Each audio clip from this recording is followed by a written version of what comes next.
এবং তার একটা আত্মবিশ্বাস ছিল যে বাংলাদেশের রাজনীতিতে তারেক রহমান একজন উজ্জ্বল নক্ষত্র হয়ে বাংলাদেশে শহীদ জিয়ার ধানের শীষকে হাতে তুলে নেবে এবং বাংলাদেশের সকল জঞ্জাল মুক্ত একটি দেশে শাসনভার জনগণ আল্লাহ পাক দিলে গ্রহণ করবে। সেই দলে যোগ দিয়েছেন রহমতুল্লাহ। আমার মনে পড়ে শেখ হাসিনা রক্ত চক্ষু পরীক্ষা করে কোনোদিনও প্রেস ক্লাবে বা প্রেস ক্লাবের সামনে কেউ সভা করতে পারে না।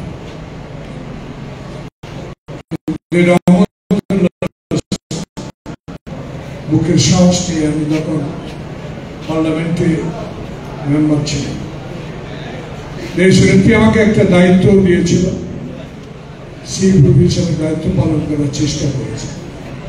তখন কেউ এই প্রেস ক্লাবের সামনে কোনো নেতাকে আমন্ত্রণ জানালো আসতে পারে, বুকের সাহস নিয়ে অনেকগুলো মিটিং করেছেন। সেই ছবিগুলো এখনো ইউটিউবে ভাসে।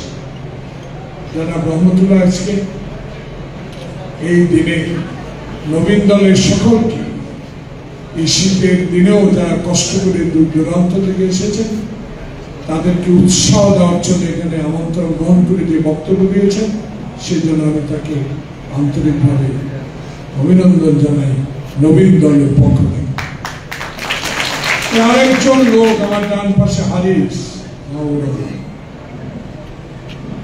তার বাড়ি বগুড়া। যে নামটা, যে জেলাটা মহান নেতার জন্ম, যে মহান নেতার জন্ম না হলে বাংলাদেশে শেখ হাসিনার এত অত্যাচার আমরা কোনোদিনও চলবে। সেই স্বাধীনতার ঘোষক শহীদ জিয়ার জন্মস্থানে যে জন্ম, যে ব্যক্তি নিয়ে আমি দীর্ঘদিন তাকে ছিল। আমি যখন বগুড়ার অনেক দায়িত্ব পালন করেছি তারেক রহমান নির্দেশে, উপজেলার চেয়ারম্যান থেকে তাই ইউনিয়ন পরিষদ থেকে তার যে অবদান, এই দলের জন্য আজকে আপনি সেই বগুড়া থেকে এই নবীন দলের জন্মদিনে উপস্থিত হয়ে আমাদেরকে কৃতজ্ঞতায় আবদ্ধ করেছেন, সেই জন্য নবীন দলের পক্ষ থেকে সবাই তাকে অভিনন্দন। আমার আগে বক্তব্য দিয়েছেন ঢাকা কলেজ অত্যন্ত একটা বড় মাপের কলেজ, যে কলেজের সংসদে নির্বাচন অনেক জটিল।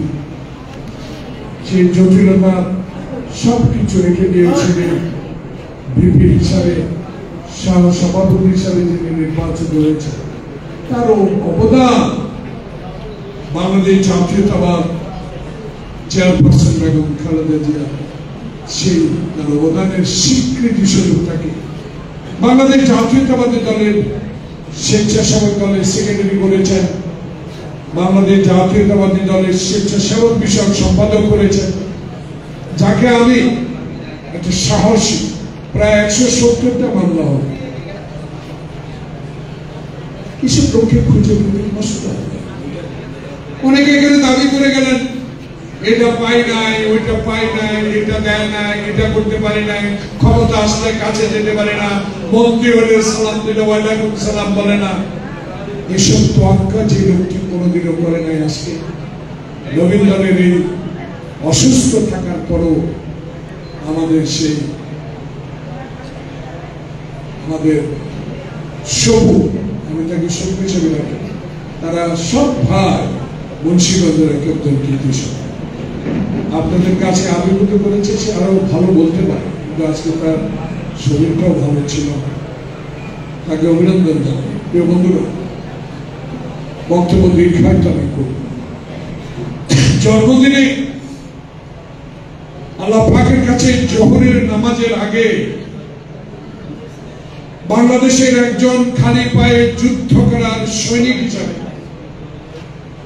বাংলাদেশের যুদ্ধে অংশগ্রহণ করার একজন কর্মী হিসাবে, যার কণ্ঠের আওয়াজ শুনে সেদিন বাংলাদেশের স্বাধীনতা যুদ্ধে অংশগ্রহণ করেছি, এই জোহরের নামাজের কাছে আল্লাহ তোমার কাছে বিচার চাই। যারা আজকে আমার নেতা শহীদ জিয়াকে, যার কবরে যাওয়ার ঝুলন্ত বৃষ্টি ভেঙে দিয়েছে। যারা ক্ষমতায় থেকে সেই শহীদ জিয়ার আদর্শকে লুণ্ঠিত করার প্রয়াসে ষড়যন্ত্র করেছে, যারা আমার এই শহীদ জিয়ার কবরকে ওইখান থেকে সরিয়ে নেওয়ার ষড়যন্ত্র করেছে, যারা শহীদ জিয়াকে পাকিস্তানের সহচর বলেছে, রাজাকার বলেছে, আজকে এই জোহরে নামার আগে নবীন দল তোমরা আমরা চলে যাব, তোমরাই থাকবা, বাংলাদেশের ইতিহাস দেখবা। সেই শহীদ জিয়ার প্রতি যারা অবমানকর কথা বলেছে, শহীদ জিয়াকে ব্যঙ্গ করে কথা বলেছে, আজকে আল্লাহ পাক তোমাকে জোহরের নামাজে রাখি আমার এই নবীন দলের পক্ষ থেকে বিচার চাই, যারা অযৌক্তিক ভাবে অনৈতিক ভাবে আমার নেতাকে অপমান করে কথা বলেছে। আজকে বড় বড় কথা বলে, যারা আজকে হিন্দুস্তানের দালালি করে, যারা হিন্দুস্তানের দিল্লিতে বসে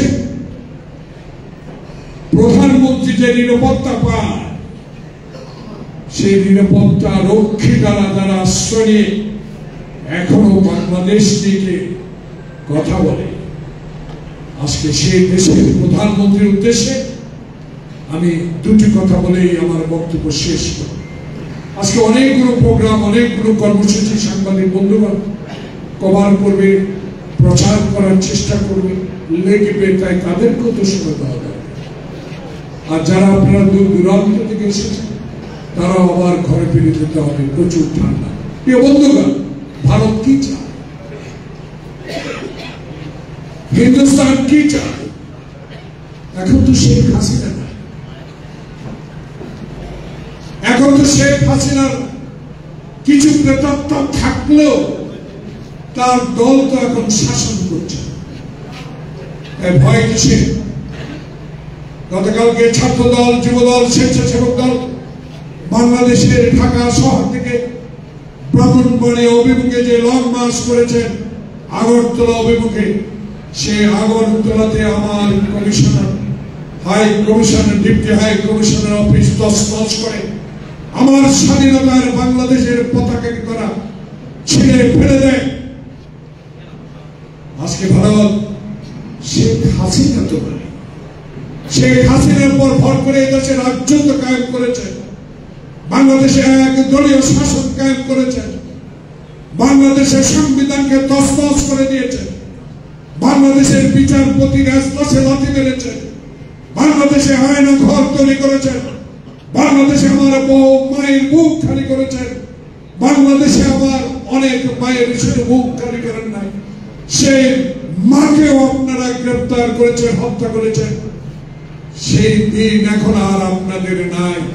ষড়যন্ত্র আপনারা যতই করেন, এই ষড়যন্ত্র কোনো লাভ হবে না। তারেক রহমান বাংলাদেশে আসবে, এক মাথা এক ভোটে বাংলাদেশের প্রধানমন্ত্রী হবে। আপনারা চেয়েছিলেন শেখ হাসিনার মাথায় হাত রেখে বাংলাদেশকে 7 সিস্টারের মতো আর 8 সিস্টার বানাবেন, কল্পনা করেই গেছেন, কোন লাভ হয়নি। আশ্রয় নিয়েছে আপনার কাছে।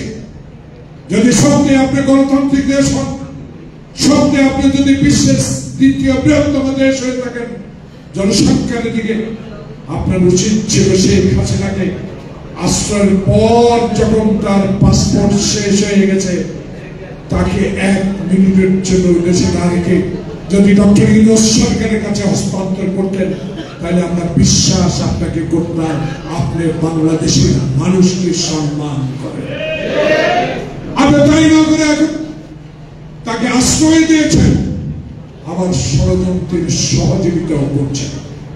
বাংলাদেশের মানুষ গরিব, বাংলাদেশের মানুষ আপনার কারণে অর্থনৈতিক দুর্বল হতে পারে, কিন্তু একবার আসেন, আমরা লাগবে না, আগরতলার কাছে ব্রাহ্মণবাড়িয়ার লোকেই যথেষ্ট আপনাকে। তাই কথাবার্তা একটু ভালো করে বলেন, মমতাকে মনে করছিলাম একটা খাঁটি গণতন্ত্র, কিন্তু তার কথাবার্তা, তার আচরণ আমার মনে